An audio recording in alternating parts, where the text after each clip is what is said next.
Los acuerdos conseguidos son los siguientes. Se revisará el 100% de la votación de la provincia del Guayas, incluidas las actas con novedades.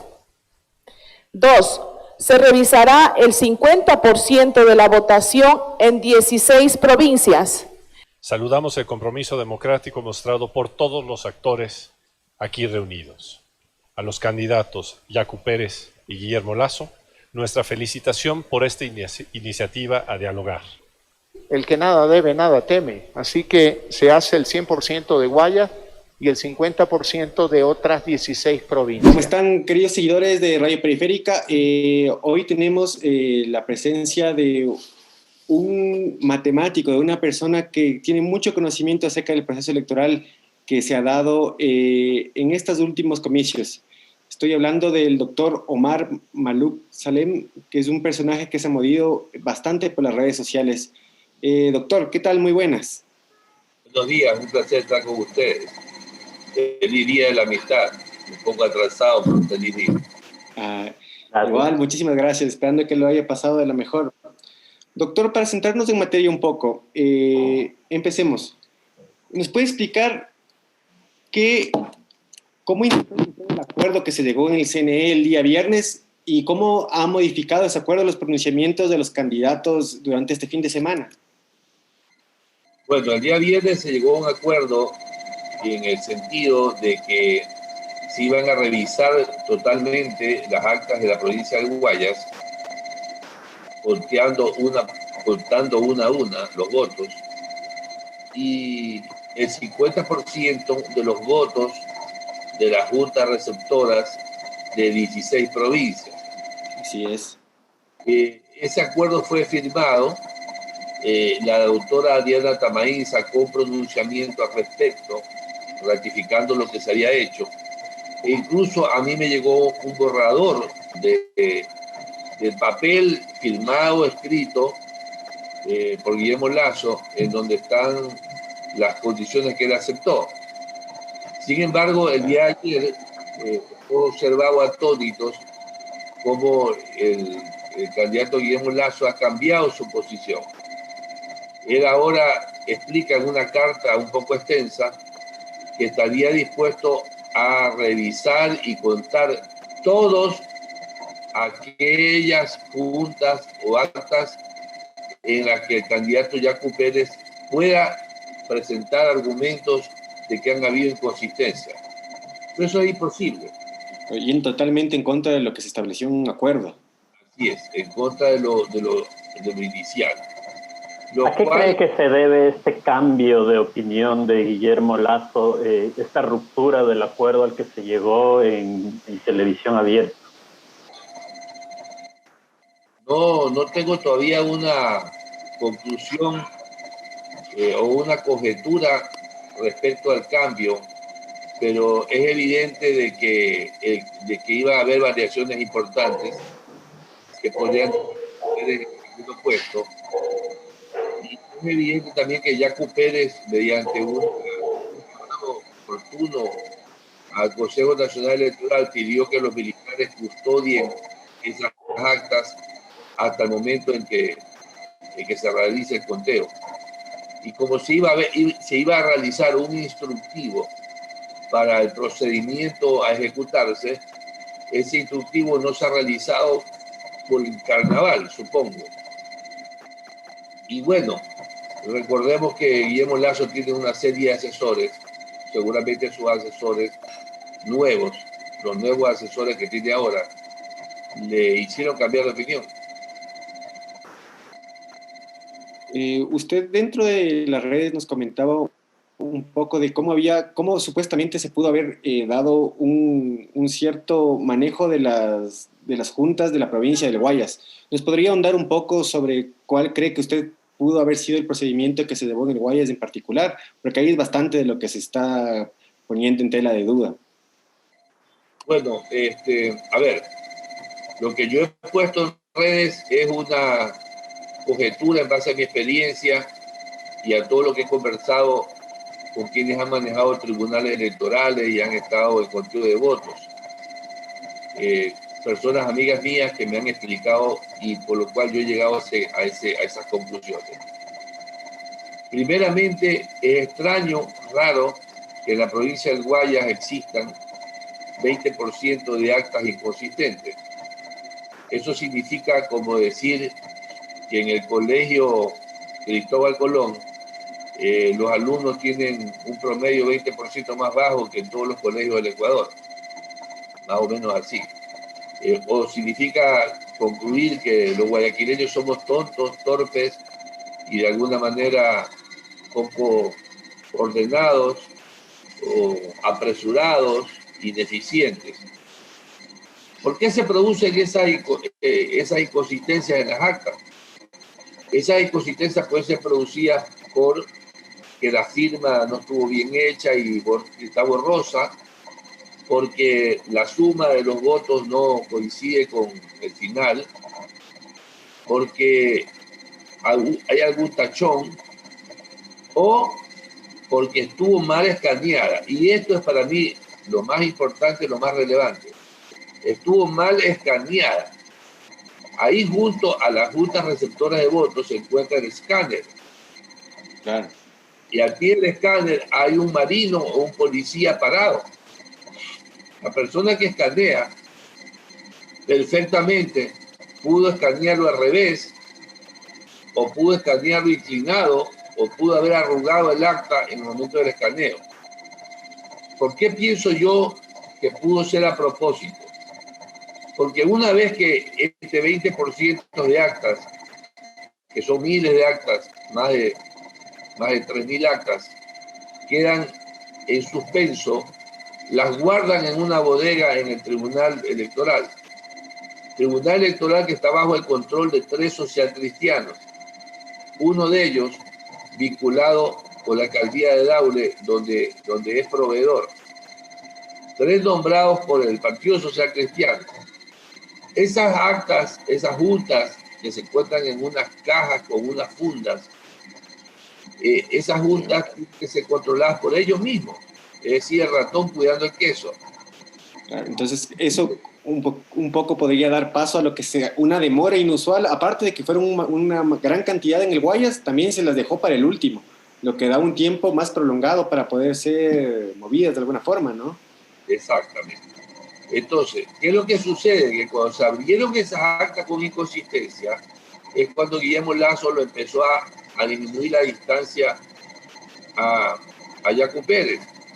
Pero lo raro es que el P1, que es la copia de las actas originales, que debe estar dentro de la funda, en 300 juntas no había el P1. O sea, no estaba el acta dentro. Entonces, una vez más, los guayaquileños somos súper torpes. Somos los guayaquileños desordenados, irresponsables. Es lo que se podría concluir. Porque significa... Doctor Maluk, pero no solamente es en Guayaquil. Tengo entendido que hay otras provincias en las que las actas con novedad superan el 10%. No sé si usted tiene datos históricos respecto a cuál es el porcentaje de actas con inconsistencias que se suele sacar luego de las elecciones. El 2%. El 2% de la mayoría de las provincias del Ecuador. Y en el Guayaquil el 20%. O sea, los guayaquileños nos equivocamos 10 veces más que el resto.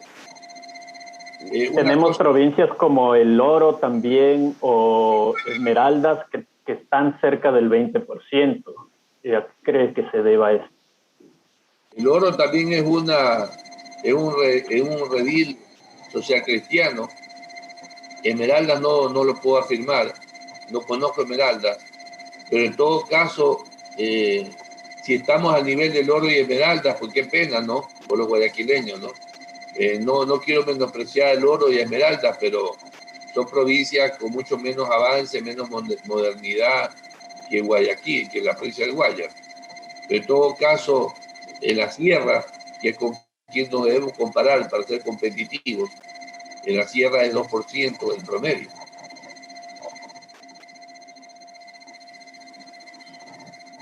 Así es, doctor. Y ahora, ¿cómo esto, digamos, este nuevo pronunciamiento, cuál sería la diferencia entre que se hagan sobre las Guayas y otras 16 provincias de lo que ahora quiere lograr el candidato Lasso, que sería Guayas y otras 7 provincias, siempre y cuando haya la aprobación de los otros 16 candidatos? Que eso nunca se va a dar, pues. El señor Guillermo Lasso propone algo imposible de que se dé. Los otros 16 candidatos nunca se van a poner de acuerdo y más de uno se va a quedar callado para que no se dé. Entonces, el señor Guillermo Lasso, que el día viernes salió triunfante, entre comillas triunfante, del Tribunal Electoral, y todos sus seguidores comenzaron a poner en las redes sociales qué inteligente que es Guillermo Lasso, qué caballero que es Guillermo Lasso. Pues lo inteligente y lo caballero se le vino al piso, porque sucede que no acepta lo que él propuso y lo que él aprobó. Entonces, ese cambio de botavara, ese cambio de dirección, nos da a entender que es una persona que no respeta su palabra, algo que me preocupa mucho, porque el señor Yacu Pérez sí la está cumpliendo. Y si hay algo que es muy importante para el movimiento indígena, es cumplir la palabra. Entonces, ¿qué es lo que va a suceder? Que cuando venga la segunda vuelta, una vez más, así como no tuvo el apoyo de los alvaristas, seguidores de Álvaro Noboa, en la primera vuelta, tampoco va a tener ahora el apoyo de los indígenas en la segunda vuelta. Doctor Maluk, y pasándonos un poquito más a su especialidad, la estadística, ¿nos puede explicar a la audiencia un poco qué pasa con el porcentaje de actas con novedad y también los votos blancos y nulos que se encontrarían presuntamente dentro de estas actas?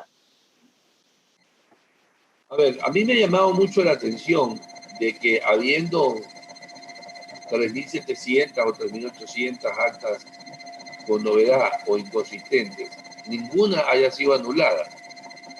En elecciones tradicionales, anteriormente, muchas de esas actas terminan siendo anuladas, porque la suma no coincide, por ejemplo, con el total, o el total es más, o hay más votos de lo que deberían haber en esa junta, o porque faltan firmas, o porque el acta, el P1 no está dentro de la funda. Esta vez todas las actas han sido santificadas, lo cual me parece raro y extraño. Obviamente, si eliminaban actas y se anulaban, nunca lo iba a alcanzar Guillermo Lasso a Yacu Pérez. Pero fue tan perfecto todo, tan inmaculado, le dieron la bendición a todas las actas que Guillermo Lasso lo pasó. Entonces, yo digo y pregunto, si van a recontar, ya, suponte que abre una urna y cuenta los votos. Esos votos que vas a contar, ¿qué sucede si comparando con el acta original, el número de blancos se ha reducido? Si el número de votos en blanco se ha reducido es porque alguien los ha llenado. O sea, antes eran blancos y ya no son blancos. Han dejado de ser blancos. Han dejado de ser blancos. ¿A quién le van a sumar, a quién le van a restar esta diferencia? Porque, ¿cuál es el sentido del P1, de tener un acta dentro de la funda, de la Junta? Es que tú le entregues la copia a los miembros de los partidos, a los delegados, para que ellos puedan comparar el resultado del reconteo con el original. Y ellos digan, bueno, sí, es verdad, aquí hay una diferencia, este voto no estaba puesto, este voto sí. Pero cuando tú te comparas y te das cuenta que los blancos se han reducido, nadie es tan tonto para inventarse votos blancos en el acta original. Hay que ser realmente bobo para inventarse votos blancos. Entonces, algo pasó ahí y yo estoy seguro, tengo la convicción propia de que esos votos han sido manipulados y no es primera vez que los social cristianos hacen esto. Al respecto, ¿se puede hacer una comparación con el histórico de votos blancos en elecciones pasadas y el porcentaje en estas elecciones? ¿Existen ya datos al respecto? En elecciones anteriores los votos blancos han andado entre el 4 y el 6%. Esta vez los blancos han sido el 3%, lo cual a mí me parece raro, porque solamente los evangelistas, que son los que votan en blanco, representan el 1,5%. Entonces, de alguna manera, aquí sí ha habido manipulación y lamento mucho por la democracia y por lo que pudiera pasar, porque están metiendo en segunda vuelta un candidato con el 19%, y más aún, ni siquiera hemos comenzado a hablar de la descalificación que pretenden hacerle al candidato Arauz. Claro. Mire, Omar, un poco para ir cerrando este tema, digamos, los desacuerdos han empezado este fin de semana porque dicen que Yacu Pérez ha mandado una carta con fecha 13 de febrero hacia el Consejo Nacional Electoral para determinar este reglamento que todavía no estaba estipulado para el reconteo. Y ahí lo que parece que que causa el desajuste es que Yacu Pérez dice: yo quiero que las actas de estas juntas son las que se vean, o tal vez incidir un poco en cómo van a ser las actas que se vean del 50% que se había acordado. A partir de eso, el candidato Lasso dice: pero esto se tiene que hacer sin ninguna incidencia, sin que nadie pueda remitir, porque esto no me quiero prestar para el fraude que está ahora queriendo confraguar el candidato Pérez. ¿Cómo se entendería esto de a qué debería temer de que sea un candidato el que diga que ciertas actas se puedan ver, tener un poco de voz sobre eso, a diferencia de que nadie tenga una voz sobre qué actas se van a ver? En ninguna parte del acuerdo, que yo lo he leído varias veces, dice que la selección del 50% de las actas tenga que ser aleatoria. No dice eso. Ahora, el criterio común y el criterio de verificación de calidad, cuando tú ves lotes de producción y tú observas que en determinados lotes podría haber algún indicador de que hay más fallas que en otros lotes, es obvio que abras primero el que tú crees que pueden haber más fallas. Eso es sentido común de un verificador de calidad. Claro. Si todo se ve igual, es lógico que hagas una selección aleatoria. Pero si hay aquí una señal, una sombra, que me está diciendo que este lote puede estar más contaminado que el de acá, es lógico que empiece por el que yo observo más raro, más contaminado. Lo que ha propuesto es algo muy normal en todo proceso de verificación de calidad. Entonces ahí sería lo curioso, sería, digamos, la inseguridad que le causa a una persona que se le quiera justamente indagar por donde más se está teniendo problemas. Claro, pues el señor Guillermo Lasso está mostrando inseguridades en todas las direcciones.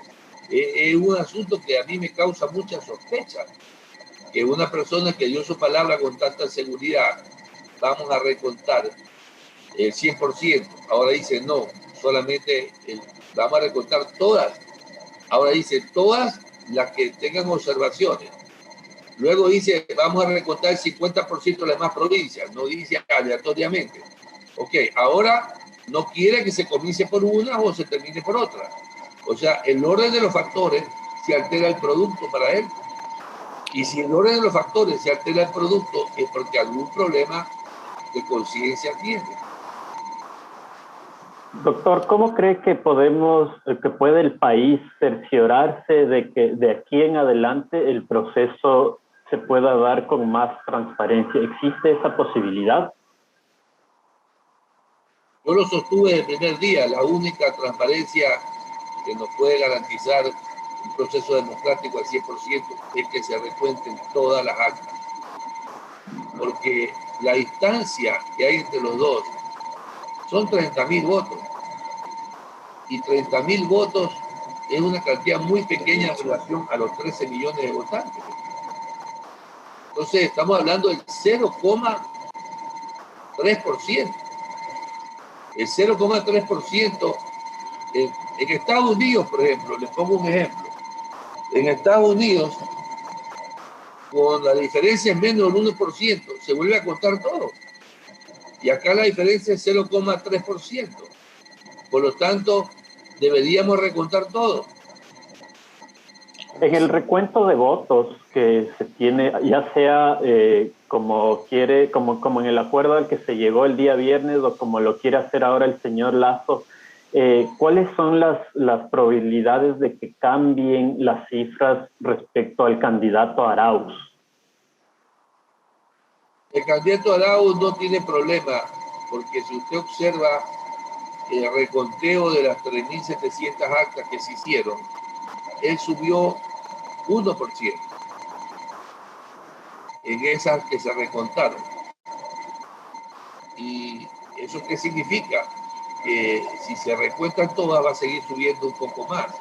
Entonces yo no veo que se vaya a producir una disminución de porcentaje, ni tampoco pienso que vaya a subir demasiado. Yo pienso que va a subir al 34 o 35%, quizás 35%, pero no es para preocuparse que vaya a pasar el 40%. Eso por ningún motivo, eso no va a suceder. ¿De cuántos votos tendríamos que hablar para que, en este caso, el candidato Arauz pueda lograr el 40%? No tiene el 40%, es que no lo tiene. Pero que más o menos sería como un 7%, un 7% y medio. Y eso, digamos, en números, ¿cuántos votos significarían que debería alzar del universo de los 12 millones de votantes, un poco más que somos? Bueno, eso es demasiado. Eso es imposible que se dé. Lo máximo que podría suceder es que se suba el error de la medición. ¿Cuál es el error de la medición? El error que pueda cometer la persona en el momento de elaborar el acta. Ese es un error, esa es la probabilidad de éxito o de falla en el experimento. Y esa probabilidad normalmente es del 0,5, 0,6. Es muy difícil que vayan a subir tanto. Lo que podría suceder es que en vez de terminar el candidato Arauz con 32.7%, que termine con 33.03%. Pero llegar al 40% imposible, así que... Entonces nos dice que es improbable. Es improbable que el candidato Arauz sube, pero lo que sí es probable sería esa diferencia que queda más o menos en 30.000 votos, que para la muestra es muy poco. Sí, esa sí es muy probable que pueda reducirse. Entonces, eso es lo que los asesores de Guillermo Lazo no quieren arriesgarse. Es decir, ya llegaron a la segunda vuelta con las completas y ahora quieren asegurarse estar en la segunda vuelta. Ya descalificaron a Álvaro Noboa, descalifican a Yacu Pérez y ahora descalifican a Arauz y podría ser presidente con el 19% de la votación. Ya para cerrar la entrevista, estimado Omar, ¿cómo cree que debería proceder el ente regulador, el CNE, luego de los pronunciamientos que se han dado este fin de semana, luego de que ya se firmó un acuerdo que llegaron entre las partes? ¿Cómo debería proceder ahora para darle un poco de legitimidad a su trayectoria, para asegurar un poco de legitimidad a los ecuatorianos de quién va a ser los candidatos que se enfrenten para la segunda vuelta? Ellos lo que deben hacer es ratificarse en el acuerdo. Ratificarse firmemente en que el 100% de las actas de Guayas sean abiertas a las juntas y se cuenten todos los votos. Y el 50% del resto de provincias enumeradas y mencionadas, que son 16. Ahora, sobre lo que pide Yacu Pérez, que se hagan estas y no se hablan las de allá, bueno, yo diría lo más justo sería que el 50% de la que quiere Yacu Pérez se abran, porque igual van a estar dentro del 50% del total. Y si se elige y si se toma una selección aleatoria, es muy posible que todas esas actas que quiere Yacu Pérez, al menos el 50% estén incluidas. Entonces, ratificarse en eso. El 50% de la que quiere Yacu Pérez, ok, háblanse en ese 50%. Y el 50% de todas las demás de manera aleatoria, lo cual sí es posible hacer. Doctor, y para finalizar, hablábamos hace un momento de que las actas en blanco fueron posiblemente modificadas. ¿Hay alguna forma de investigar al respecto o tiene el candidato Yacu Pérez alguna salida para poder defenderse en caso de que esto haya sido así? Claro que sí es posible. Se comparan los votos en blanco de esas juntas con los votos en blanco de las juntas que están cercanas en el mismo distrito. Digamos que todos los que formamos parte de una comunidad nos deberíamos comportar de la misma manera. Sería extraño que en la mesa número 41 haya un 1% o 0% de votos en blanco y en la mesa 42 hayan el 4 o 5%.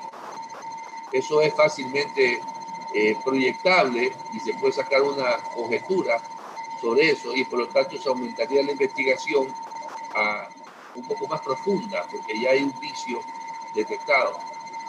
Es decir, que el comportamiento de una mesa electoral no cambia respecto a la siguiente mesa electoral, es el mismo generalmente. Es decir, generalmente sí, porque es un comportamiento humano. Entonces, en un determinado grupo de personas que van a un distrito, es muy probable de que el comportamiento sea parecido. No puede haber un comportamiento totalmente diferente en una mesa respecto a la mesa que la rodea. Es como decir que un pocotón de monos en un árbol, los unos comen guineo y el otro le da por comer manzana. Sería algo demasiado sospechoso en ese sentido, ¿no? Demasiado sospechoso. Ok, doctor, le agradecemos mucho por su presencia aquí en Radio Periférica. Esperamos que estos comicios se puedan resolver de la mejor manera. Y por favor, le estaremos contactando para cualquier otra inquietud que se nos vuelva a nuestros seguidores. Gracias, doctor. Esperamos volverlo a tener acá en Radio Periférica. Sí, muy jóvenes ustedes, muy dinámicos, una entrevista muy amena y los felicito, tienen mucho futuro. Muy amable, gracias. Hasta luego, que esté muy bien. Hasta luego.